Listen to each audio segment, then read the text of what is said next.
ओम शांति। 8 अगस्त 2023 बाप दादा के मधुर महावाक्य हैं।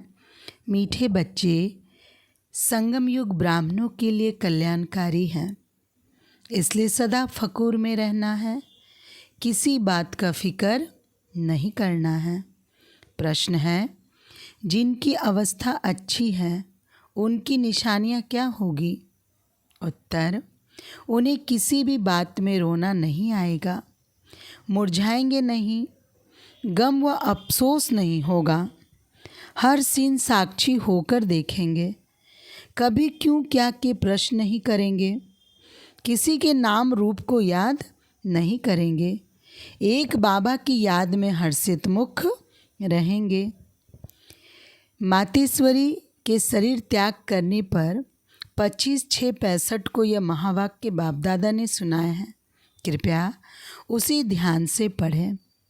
गीत। माता ओ माता, तू है सबकी भाग्य विधाता। ओम शांति। मीठे बच्चों को फरमान है कि बेहद के बाप को याद करते रहो। जो भी नाम रूप वाले बच्चे बाप की सर्विस में हैं, उनसे यह ज्ञान और योग सुनना है। वह भी यही सुनाएंगे कि बाप को याद करो, क्योंकि वर्षा उनसे मिलता है। मम्मा भी तो वही सुनाती है, बच्चे भी वही सुनाते हैं कि शिव बाबा को याद करो। तुम बच्चे यहाँ शिव बाबा की याद में बैठे हो, तुम्हें कोई फिक्र नहीं करना है, क्योंकि तुम बेहद के बाप से यह वर्षा ले रहे हो। इनमें कोई भी शरीर छोड़कर जाते हैं तो वह कहेंगे कि यह भी भावी है।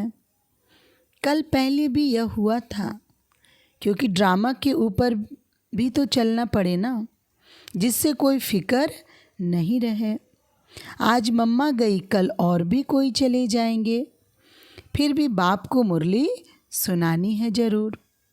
बाबा तुम बच्चों को नई नई पॉइंट्स सुनाते, उनका अर्थ समझाते रहते हैं और यही सबको कहते हैं कि बच्चे बाप को याद करो, कोई भी नाम रूप में फंसो मत। यह तो सब बच्चों के लिए ज्ञान है। आगे चलकर और भी बहुत कुछ वंडरफुल बातें देखने की है। इस समय तो है ही दुख की बातें, परंतु उस दुख का हमें कोई फिक्र नहीं है। देखो यह बाबा साकार तो कोई फिक्र में नहीं है, क्योंकि जानते हैं कि हमको तो बाबा को ही याद करना है, हमको बाबा से वर्षा लेना है। बाबा ने समझाया है कि क्रिएशन से कोई वर्षा नहीं मिलता है, क्रिएशन को क्रिएटर से वर्षा मिलना है। इसलिए जो भी क्रिएशन बच्चे और बच्चियां हैं, उन्हें एक क्रिएटर को याद करना है, चाहे कुछ भी हो जाए। समझो कोई भी ऐसा विघ्न पड़ता है तो उसमें संशय की कोई बात ही नहीं है, क्योंकि एक शिव बाबा को ही याद करना है। इसमें ही बच्चों का कल्याण है। अगर कोई अच्छी सर्विस करते करते चला जाता है तो समझना चाहिए कि जो भी कोई जाता है उसे जाकर और कहाँ पाठ बजाना है। कोई ना कोई कल्याण के कारण यह सब कुछ होता है, क्योंकि बाप कल्याणकारी है और यह संगम युग ब्राह्मणों का ही कल्याणकारी। हर एक बात में कल्याण समझ फकूर में ही रहना है, क्योंकि हम ईश्वरीय संतान हैं। ईश्वर से वर्षा लेते हैं, वर्षा लेते लेते कोई चले जाते हैं तो ज़रूर उनका कोई और पाठ होगा। इसमें भी जास्ती कोई कार्य करना है। अहो सौभाग्य जो हमारा ही पाठ है। कल पहले मुआफिक बाप के मददगार बनने का। मददगार बनते बनते कोई जनरल भी मर पड़ते हैं। हम समझते ड्रामा अनुसार ही यह सब कुछ होता है। कोई गया तो क्या हुआ, हमें उनके लिए कुछ करना नहीं है। हमारा तो सब कुछ गुप्त है। वास्तव में अवस्था उनकी अच्छी है जिन्हें कभी आंसू ना आए, कभी ऐसे भी ना समझे कि मम्मा का शरीर छूट गया, अब क्या होगा। आंसू आए तो नापास हो जाएंगे, क्योंकि बाप बैठा है ना, जो हम सबको वर्षा दे रहे हैं वह तो अमर ही है, उसके लिए कभी कोई आंसू आने की दरकार भी नहीं है। हम तो खुद भी खुशी से शरीर छोड़ने के लिए पुरुषार्थ कर रहे हैं। मम्मा का भी कोई कार्य अर्थ इस समय जाने का था, यह भी ड्रामा है। कोई भी अपनी अवस्था अनुसार शरीर छोड़े तो उनका कल्याण है। बहुत अच्छे घर में जन्म लेकर वहाँ भी कुछ अपनी खुशी देंगे। छोटे छोटे बच्चे भी सबको खुश कर देते हैं, सभी उनकी महिमा बहुत करते हैं। तो बच्चों को ड्रामा के ऊपर और बाप के ऊपर मदार है। जो कुछ भी होता है सेकेंड बाय सेकेंड वह ड्रामा की नोंद है। ऐसा समझ करके खुशी में सदा हर्षित रहना चाहिए। कोई भी नाम रूप में हम लोगों को फंसना नहीं है। पता है यह शरीर है, इसको तो जाना ही है। हर एक का पार्ट नोंधा हुआ है। हम रोएंगे तो क्या रोने से उनका पार्ट बदल सकता है? इसलिए बच्चों को बिल्कुल अशरीरी, शांत और हर्षित मुख रहना है। अटल अखंड राज्य लेना है तो ऐसा बनना भी है। कोई भी इत्तेफाक हो जावे तो कहेंगे भाभी है ड्रामा की। अफसोस की तो कोई बात नहीं, कल पहले भी ऐसे ही हुआ था। इत्तेफाक तो होने ही है। चलते चलते अर्थक्वेक हो जाते हैं। ऐसे नहीं कि तुम्हारे से कोई नहीं मरने हैं, नहीं, कोई भी मर सकते हैं, कोई भी इत्तेफाक हो सकता है। इसलिए बाबा समझाते हैं कि बच्चे हमेशा बाप की याद में फकुर में रहो। इसमें जो पार्ट जिसको मिला हुआ है वह बजाता है, उसमें हमको क्या करना है? हमारा ज्ञान ही ऐसा है। अम्मा मरे तब भी हलवा खाना, यानी ज्ञान रतन देना। समझो बाबा कहता है या बाबा भी चला जाए तो तुम बच्चों को फिर भी नॉलेज तो मिली हुई है कि हमको सिर्फ बाबा से वर्षा लेना है, इनसे तो नहीं लेने का। बाप कहते ये सब बच्चे जो हैं मेरे से वर्षा ले करके दूसरों को रास्ता बताते हैं। तुम बच्चों को अंधों की लाठी बनना है, बाप का परिचय देना है, हर एक के ऊपर मेहर करना है। तुम्हारा यही पुरुषार्थ है कि यह बेचारे दुखी हैं, इनको सुख का रास्ता बताए। इस दुनिया में सिवा एक बाप के और कोई भी सुख का रास्ता बताने वाला है ही नहीं। लिबरेटर, दुखहर्ता, सुखकर्ता एक ही है, उनको ही याद करना है। यहाँ दुख की कोई भी बात नहीं होनी चाहिए, कुछ भी हो जाए।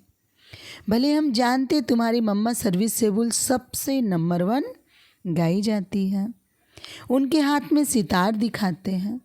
बरोबर जगदम्बा यानी मातेश्वरी वह बहुत अच्छा समझाती थी। वह भी कहती थी किसी बाबा को याद करो। मुझे नहीं याद करना, मन मना भव मध्याजीत भव, यह 2 अक्षर मशहूर है, बाकी तो डिटेल है। तो कोई भी हालत में कोई भी संशय किसको पड़े, यह क्या हुआ, ऐसे क्यों हुआ, तो इससे अपना ही नुकसान कर देंगे। तुम बच्चों को कोई भी हालत में दुख की महसूसता नहीं आनी चाहिए। भले बीमारी हो, कुछ भी हो, यह तो कर्म भोग है। बाबा से पूछते हैं बाबा यह क्या है? बाबा कहेंगे यह तुम्हारा कर्म भोग है। अगर कोई बात ड्रामा में पहले से बताने की नहीं है तो मैं कैसे बताऊं? यह बाबा भी साक्षी होकर के देखते हैं, तो बच्चों को भी साक्षी होकर देखना है। और बाप की याद में फकुर में रहना है कि हम ईश्वर की संतान हैं, ईश्वर के पौत्रे और पौत्रियां हैं, ईश्वर से वर्षा ले रहे हैं। बरोबर हम जानते हैं मम्मा ने भी ईश्वर का वर्षा लेते लेते शरीर छोड़ दिया। हम हर एक को तो बस बाप और वर्षे को याद करना है, सारा मदार पुरुषार्थ पर है। यह बच्चे भी महसूस कर सकते हैं कि जितना हम पढ़ेंगे उतना उच्च पद पाएंगे, ऊंचा प्रिंस बनेंगे। सूर्यवंशी भी प्रिंस और चंद्रवंशी भी प्रिंस एंड प्रिंसेस है। तो बच्चों को पढ़ाई पढ़ना ही है, कुछ भी हो जाए पढ़ना ज़रूर है। ऐसे थोड़ी है कोई का माँ बाप मरता है तो बच्चा पढ़ाई छोड़ देगा, नहीं, तो तुमको भी पढ़ाई रोज़ पढ़ना है। तुम्हें एक दिन भी पढ़ाई नहीं छोड़नी है, सर्विस भी हर हाल में ज़रूर करनी है। हर वक्त बुद्धि में वही एक बाबा याद रहे, तुम्हें वही पढ़ा रहे हैं और उनसे ही वर्षा लेना है। उसने ही हमारी बुद्धि का ताला खोला है। सारे ब्रह्मांड, सूक्ष्म वतन और फिर सृष्टि के आदि मद अंत का ज्ञान हमारी बुद्धि में है। इसी ज्ञान से हम चक्रवर्ती बनते हैं। बस उसी नशे में मौज में रह सबको सुनाना भी है। ऐसी ही है क्योंकि तुम बच्चे जो पक्के ब्राह्मण बने हो, तुम्हें कोई फिक्र नहीं है। इसमें कोई मुरझाने की फिक्र करने की बात ही नहीं है। ऐसी अच्छी अवस्था चाहिए। तुम समझते हो कि अंत में विजय हमारी होनी ही है। ढेर के ढेर अपना वर्षा लेने के लिए आएंगे। कुछ भी हो, तुम्हारी सर्विस की वृद्धि होती ही रहेगी। सिर्फ तुम्हारी एक्टिविटी देवी चाहिए, उसमें कोई भी आसुरी गुण नहीं चाहिए। किससे लड़ना झगड़ना, किससे कड़वा बोलना या अंदर में कुछ लालच, लोभ, क्रोध आदि अगर होगा तो बहुत कड़ी सज़ा खानी पड़ेगी। इसलिए कोई को भी दुख नहीं देना है, सबको सुख का रास्ता बताना है। कोई छोटे बच्चे हैं, चंचलता करते हैं तो भी चमाट नहीं मारनी है, उन्हें भी प्यार से चलाना है। घर में भी बड़ी युक्ति से चलते हैं। कई है जो यहाँ बहुत अच्छी तरह से समझते हैं, घर में जाते तो उन्हें माया हैरान करती है। यह भी बाप समझाते कि बच्चे तूफान जोर से आते रहेंगे, दिन प्रतिदिन तूफान और विघ्न पड़ते रहेंगे, तुम्हें घबराना नहीं है। बाप कहते इससे हमारे रुद्र ज्ञान यज्ञ में अतः विघ्न पड़ेंगे, क्योंकि यह नई नॉलेज है। कोई पूछते तुम शास्त्रों को मानते हो? बोलो हाँ मानते हैं। यह सब भक्ति मार्ग के शास्त्र हैं, यह ज्ञान मार्ग है। ज्ञानेश्वर बाप कहते मुझे याद करो बस। हम भी तुमको कहते बाप को याद करो। करो ना करो तुम्हारी मर्जी। अभी नर्क है, रावण राज्य है। अब बाप और स्वर्ग को याद करो। तुम गंगा में स्नान तो जन्म जन्मांतर करते आए हो, फिर भी दुनिया पतित बनती आई है। अभी बाप कहते बस मुझे याद करो। जो यहाँ के होंगे उनके संस्कार ही देखने में आएंगे, वह झट समझ जाएंगे। तुम अभी बेहद के बुद्धिमान हो। सयाने को बुद्धिमान कहा जाता है, तो तुम्हें उसी नशे में रहना है। बाकी गम की कोई बात नहीं है। यह हम जान गए हैं कि ड्रामा चल रहा है। तुम्हें कहेंगे वाह मम्मा गई, वाह एक्टर दूसरा एक्ट करने गई। इसमें मुझने की, रोने की, दुख की दरकार नहीं है। वह कोई ऊंची सर्विस के लिए गई है। तुम दिन प्रतिदिन ऊंचे बनते जाते हो। कोई शरीर छोड़ेगा तो तुम भी ऊंची सर्विस जाके करेगा। इसलिए बच्चों को कोई भी दुख नहीं होना चाहिए। मम्मा क्या, सभी जाएंगे, हमको भी बाबा के पास जाना है। हमारा काम है बाबा से, सबका काम है बाबा से। मम्मा का काम था बाबा से। अभी उनसे वह नॉलेज पाकर सर्विस करके जाके कोई दूसरी सर्विस के लिए दूसरा पार्ट बजाने गई। हम साक्षी होकर देखते हैं। ऐसे नहीं कि मम्मा चली गई, फलानी चली गई, यह चली गई। अरे आत्मा सर्विस के लिए गई। सर्विस तो सब खाक में ही मिलने हैं। इसलिए कभी भी बच्चों को कोई प्रकार का फिक्र नहीं करना है। हाँ, यह सत्य है। यह जो स्टूडेंट बाबा का था वह बड़ा अच्छा था, अच्छा समझाता था, गाया जाता है। अगर कोई भी प्रकार का संशय आया तो यह खत्म हुआ, पद से भ्रष्ट हो जाएगा। इसलिए बाबा बच्चों को समझाते रहते हैं, बच्चे कोई प्रकार का फिक्र नहीं करो। डायरेक्शन जो मिलते उन्हें अमल में लाते रहो। ऐसे मत समझो कि यह क्या हो गया। फिक्र उनको होगा जो बाप को और नॉलेज को भूलेगा। तुम बच्चे सभी मास्टर नॉलेजफुल हो। जिसका जो पार्ट है उसमें हम कर ही क्या सकते हैं। अच्छा, रात्रि को तो सब याद में बैठे, अच्छी कमाई हो गई। बाबा यहाँ आकर बच्चों को देखते हैं, खुश होते कि यह बगीचा बन रहा है। अभी ब्राह्मण है, इसके पीछे देवी देवताओं का बगीचा बनना है। अभी यहाँ सब पुरुषार्थी हैं, क्योंकि कोशिश कर रहे हैं अच्छा फूल बनने की। कांटों को फूल बनाने की सो करेंगे। तुम्हें यहाँ स्थैर्य होकर बैठना है। बाबा देखो कितना पक्का कराते हैं। बाबा का फरमान मिला हुआ है, सिर्फ मुझे याद करो। कोई ने रोया तो बाबा कहेंगे जिन रोया तिन खोया। बाबा देख रहा है कोई मुरझाया हुआ फूल तो नहीं है। नहीं, सब महावीर हैं। ऐसे ऐसे विघ्न तो आने ही हैं। ड्रामा है भाभी। अच्छा, मीठे मीठे सीखिले दे ज्ञान सितारों प्रति माता पिता बाप दादा का याद प्यार और गुड मॉर्निंग। गुड मॉर्निंग बाप दादा। रूहानी बाप की रूहानी बच्चों को नमस्ते। हम रूहानी बच्चों की रूहानी बाबा को नमस्ते। धारणा के लिए मुख्य सार, पहली पॉइंट, अपनी दैवी एक्टिविटी बनानी है। कभी भी लड़ना झगड़ना नहीं है, कड़वा नहीं बोलना है, लोभ लालच नहीं रखना है, कोई को दुख नहीं देना है, सबको सुख का रास्ता बताना है। दूसरी पॉइंट, कोई भी विघ्न में संशय नहीं उठाना है। ड्रामा की निश्चय भावी समझ फकूर में रहना है, फिकर नहीं करना है। वरदान, सच्चे दिल से बाप को राजी करने और सदा राजी रहने वाले राजयुक्त भव।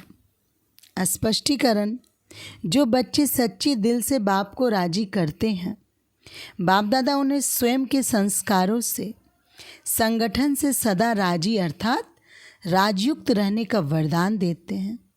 स्वयं के व एक दो के संस्कारों के राज को जानना, परिस्थितियों को जानना, यही राजयुक्त स्थिति है। सच्चे दिल से बाप को अपना पोता मेल देने व स्नेह की रूह रिहान करने से सदा समीपता का अनुभव होता है और पिछला खाता समाप्त हो जाता है। स्लोगन है, सच्चे दिल से दाता विधाता वरदाता को राजी करने वाले ही रूहानी मौज में रहते हैं। अच्छा, ओम शांति।